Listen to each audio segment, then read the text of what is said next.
हाँ, ये north area में ज़्यादा होता है। हाँ, एंजॉय है जी। आगे अब गर्मी आएगी। हाँ, 45-48 तक टेम्परेचर जाता है। 48 मतलब राजस्थान जैसा। हाँ जी। बाप रे बाप। तो ये आ गए हम कुरुक्षेत्र की पवित्र भूमि ज्योतिसार। तो राम राम भाइयों, जय श्री कृष्णा, राधे राधे। अभी बजा है ऑलमोस्ट 12 बज चुके हैं। देखिए अभी भी कोहरा है कुरुक्षेत्र में। यही वो जगह है जहाँ पे भगवान कृष्ण जी ने धर्म का स्थापना किया था। 1850 में गुरु आदि शंकराचार्य जी ने यहाँ का खोज किया था। यह पावन वट वृक्ष जिसको अक्षय वट भी कहा जाता है, यही वो जगह है जहाँ पे भगवान कृष्ण जी ने धर्म का स्थापना किया था।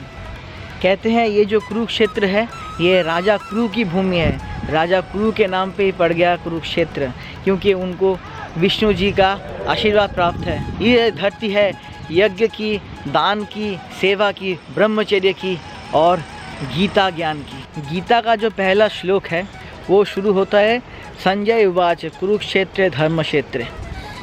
यही वो वट वृक्ष है जो भगवान कृष्ण का दर्शन किए हैं जब वो धर्म क्षेत्र कुरुक्षेत्र में अर्जुन को गीता का वाणी दे रहे थे।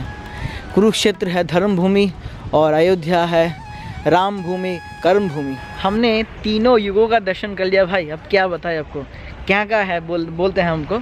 राम जी का जन्मभूमि वो था त्रेता युग, और कुरुक्षेत्र यह है द्वापर युग, श्री कृष्ण का युग, और अभी चल रहा है कलयुग।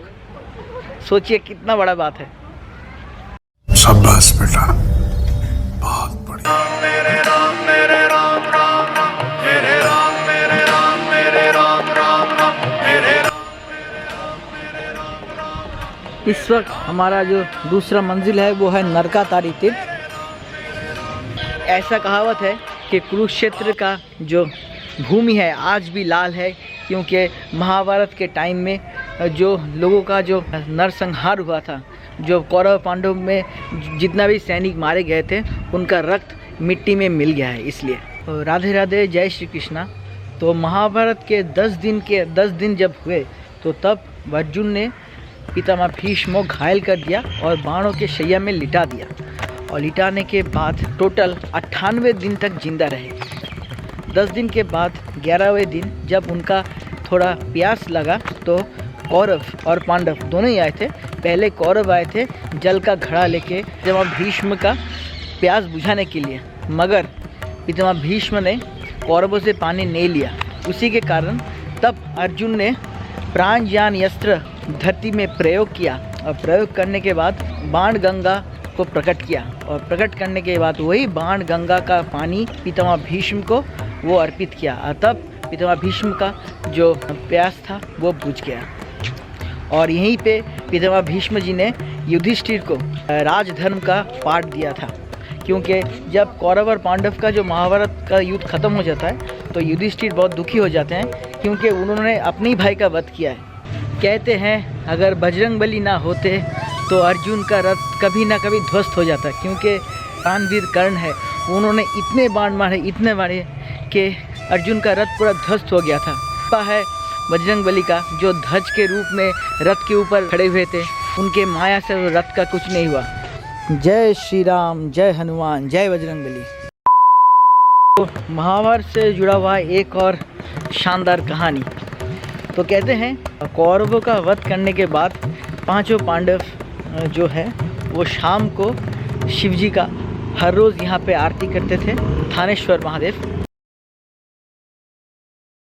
कुरुक्षेत्र क्यों फेमस है? कुरुक्षेत्र 4 चीज़ों के लिए बहुत फेमस है। एक है भगवान श्री कृष्ण ने इस धरती पे खड़े होकर गीता का ज्ञान दिया था। दूसरा, महाभारत ख़त्म होने के बाद 100 साल के बाद राधा और कृष्ण का मिलन इस कुरुक्षेत्र में हुआ था। तीसरा, राधा और कृष्ण को रथ में चढ़ा के गोपियाँ इस कुरुक्षेत्र से वृंदावन लेके गए थे। और चौथा जो सबसे बढ़िया है वो है ऋषि परशुराम 100 बार इस पृथ्वी को, इस धरती को क्षत्रियहीन कर दिया था और क्षत्रियों का नाम और निशान मिटा दिया था।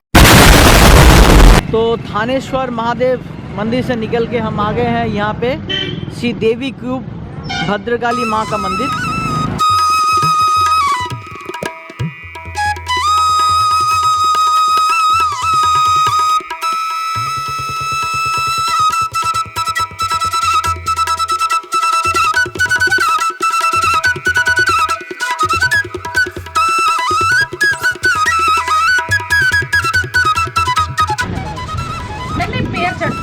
प्याज चढ़ता है।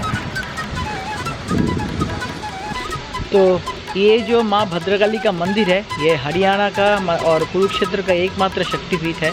माँ सती का दाहिना टखना गिरा था, इंग्लिश में बोले तो राइट एंकल। और एक चीज़ हमको पता लगा कि ब्रह्मचर्य पालन करने के समय भगवान कृष्ण और भ्राता बलराम का जो पहला मुंडन हुआ था वो माँ भद्रकाली के सामने हुआ था, इस मंदिर में, इस जगह पे, इस स्थान में। एक्चुअली महाभारत ख़त्म हो जाने के बाद अर्जुन और श्री कृष्ण इस मंदिर में आए थे और आने के बाद अपना रथ का जो घोड़ा था वो घोड़ा माँ भद्रकाली को भेंट कर दिए थे।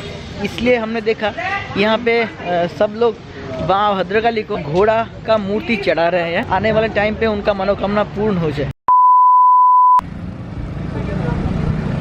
और दिन ढलने को है और जो लास्ट है यह है ब्रह्म सरोवर।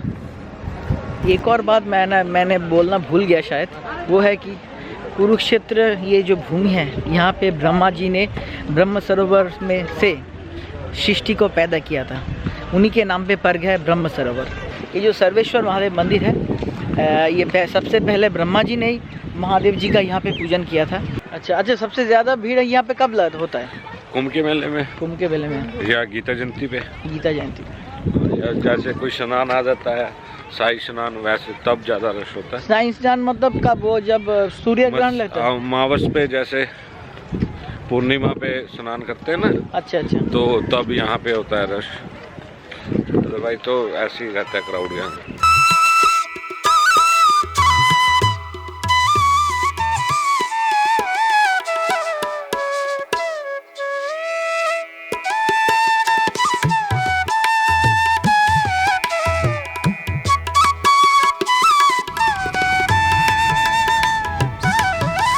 तो माँ द्रौपदी का जो प्रण था तो उन्होंने यहीं पे अपना प्रण पूरा किया।